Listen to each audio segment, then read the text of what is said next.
Hi friends, welcome to Universe Classes. स्वागत है आपका यूनिवर्स क्लासेज में। तो कैसे आप सभी, हम उम्मीद करते हैं कि आप शानदार होंगे और शानदार तरीके से पढ़ाई कर रहे होंगे।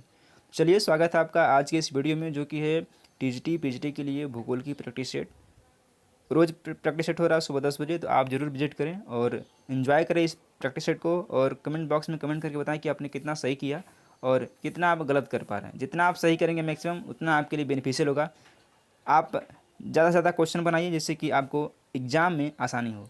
चलिए देखते हैं आज के इस महत्वपूर्ण सेशन को। निम्नलिखित में से कौन दक्षिण का चेरापूंजी के नाम से जाना जाता है? शिमोगा, मासिन, अगुम्बे या फिर अम्बोली। तो इसे जानते हैं अगुम्बे को। ऑप्शन नंबर सी करेक्ट हो जाएगा। और यह कहाँ पर है? ये कर्नाटक राज्य में स्थित है, शिमोगा जिले में। नेक्स्ट क्वेश्चन, निम्नलिखित में से कौन सा युग्म सुमेलित है? ईरी रेशम असम, मुगा रेशम अरुणाचल प्रदेश, शहतूत रेशम झारखंड, टसर रेशम कर्नाटक। तो कौन सा सही सुमेलित है, ये बताना आपको है। इसका जो करेक्ट आंसर हो जाएगा हो जाएगा ए, ईरी रेशम। ये असम से संबंधित है। और इधर देखते हैं रेशम के प्रकार और उत्पादक राज्य। जो शहतूत यानी इसको मलबरी रेशम भी बोलते हैं, यह जो है कर्नाटक में आता है। शहतूत इसको मलबरी रेशम भी बोलते हैं। और एक होता है टसर रेशम। जो टसर रेशम होता है, इसका उत्पादन झारखंड में होता है, यानी टसर का झारखंड में होता है। और ईरी रेशम का आपको पता है असम में, और मुगा रेशम भी असम में होता है। तो ये भी असम में ही होता है। तो इस तरह से इसमें आपको 4 से 5 क्वेश्चन मिले हैं, आप इसको आसानी से याद कर सकते हैं। निम्नलिखित में से कौन सी भूकंपी तरंग पृथ्वी के केंद्र यानी कि भाग से गुजर सकती है? पी तरंग, एस तरंग, पी तथा एस तरंग, एस तथा एल तरंग। तो जो पी तरंग होती है वो पृथ्वी के केंद्र भाग यानी कि कोर से गुजर सकती है।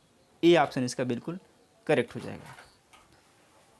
जब तीव्र दबाव के कारण वलन की दोनों भुजाएं एक दूसरे के समानांतर एवं क्षैतिज अवस्था में आ जाती हैं, तो परिणाम स्वरूप बना वलन कहलाता है। सममित वलन का, समनत वलन का, परिवलन का या फिर प्रतिवलन का।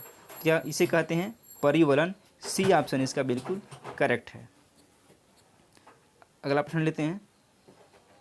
पृथ्वी के धरातल से पृथ्वी के आंतरिक भाग की ओर निम्न को एक क्रमिक रूप से प्रस्तुत कीजिए तथा नीचे दिए गए कूट की सहायता से सही उत्तर का चयन करना है। सबसे पहले क्या आएगा ये आपको बताना था। एस्थेनोस्फियर, मेंटल, ठोस क्रोड या फिर तरल क्रोड। तो सबसे पहले आएगा एस्थेनोस्फियर यानी कि फर्स्ट, फिर आएगा आपका मेंटल यानी कि सेकेंड, फिर आपका आएगा तरल क्रोड यानी कि फोर्थ, और फिर आएगा ठोस क्रोड यानी कि 3, यानी कि 1 2 4 3। सी ऑप्शन इसका बिल्कुल करेक्ट हो जाएगा। अगला क्वेश्चन लेते हैं। सूची 1 का मिलान सूची 2 से करना है और बताना है कौन सा इसका करेक्ट ऑप्शन हो जाएगा। एक तरफ जाएगा महासागर या सागर, एक तरफ जाएगा महासागरी कटक। जो अटलांटिक महासागर में है उसमें डॉल्फिन यानी कि अटलांटिक महासागर का डॉल्फिन हो जाएगा, ये डॉल्फिन कटक है। ए का 3। प्रशांत में होता है आपका काकोस, प्रशांत में जाएगा आपका काकोस। और आर्कटिक में आपका हो जाएगा मेंडलीव, आर्कटिक में हो जाएगा मेंडलीव। और अरब में हो जाएगा आपका एडेन, यानी कि ए का 3, बी का 2 और सी का 4। देखते हैं अगले पेज पे दिया गया है। इसका जो करेक्ट ऑप्शन है ये हो जाएगा डी। डी ऑप्शन इसका बिल्कुल करेक्ट हो जाएगा। अगला क्वेश्चन लेते हैं। निम्नलिखित ऊर्जा में चूना प्रधान कौन से हैं? टोरोपार्ट, रेडियोलोरियन, डायटम या फिर ग्लोबीजेरिना। तो ये क्या हो जाएगा 1 और 4, यानी कि टोपोराड और ग्लोबीजेरिना। डी ऑप्शन इसका बिल्कुल करेक्ट हो जाएगा। निम्नलिखित में से किस तट पर संकीर्ण महाद्वीपीय शेल्फ है? चीन, कनाडा, उत्तरी ऑस्ट्रेलिया या फिर दक्षिणी अमेरिका का पश्चिमी तट। तो इसका करेक्ट आंसर हो जाएगा डी, दक्षिण अमेरिका का पश्चिमी तट। डी ऑप्शन इसका बिल्कुल करेक्ट आंसर है। निम्नलिखित में कौन प्रवाल विरंजन यानी ब्लीचिंग का प्रमुख कारक है? प्रवाल रोग, वैश्विक उष्मन, एल लीनो, सागर जल में शिष्ट जमाव। तो कौन सा है? वैश्विक उष्मन। बी ऑप्शन इसका बिल्कुल करेक्ट है।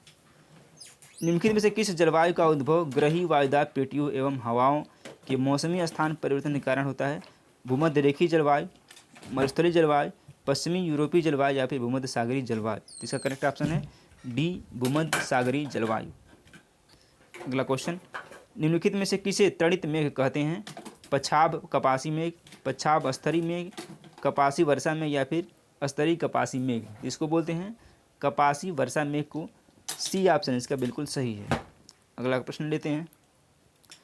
वायु परिसंचरण के विभिन्न प्रकारों में से कौन एक वाताग्र जनन के लिए उत्तरदायी है?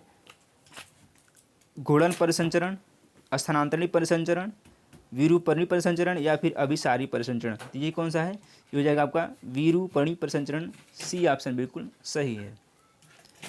वायुमंडल की कौन सी परत वायुयान उड़ान के लिए अत्यंत सुविधाजनक दशाएं रखती हैं? मोस्ट इंपॉर्टेंट क्वेश्चन है ये। क्षोभ मंडल, समताप मंडल, आयन मंडल या फिर बहिर्मंडल? तो इसमें कौन सा है? समताप मंडल में वायुयान उड़ाने के लिए सबसे सुविधाजनक दशाएं होती हैं। और क्षोभ मंडल में क्या होता है? ये होती है मौसमी घटनाएं। इसमें होती है मौसमी घटनाएं। अगला क्वेश्चन लेते हैं। परितंत्रों की घटना की घटती उत्पादकता के क्रम में उनका निम्नलिखित में से कौन सा अनुक्रम सही है? महासागर, झील, घास स्थल, मैंग्रोव। मैंग्रोव, महासागर, घास स्थल, झील। मैंग्रोव, घास स्थल, झील, महासागर। तो यही करेक्ट है, मैंग्रोव, घास स्थल, झील और महासागर। सी ऑप्शन बिल्कुल करेक्ट। पारिस्थितिकी के संदर्भ में निम्नलिखित में से कौन सा पिरामिड उल्टा नहीं हो सकता?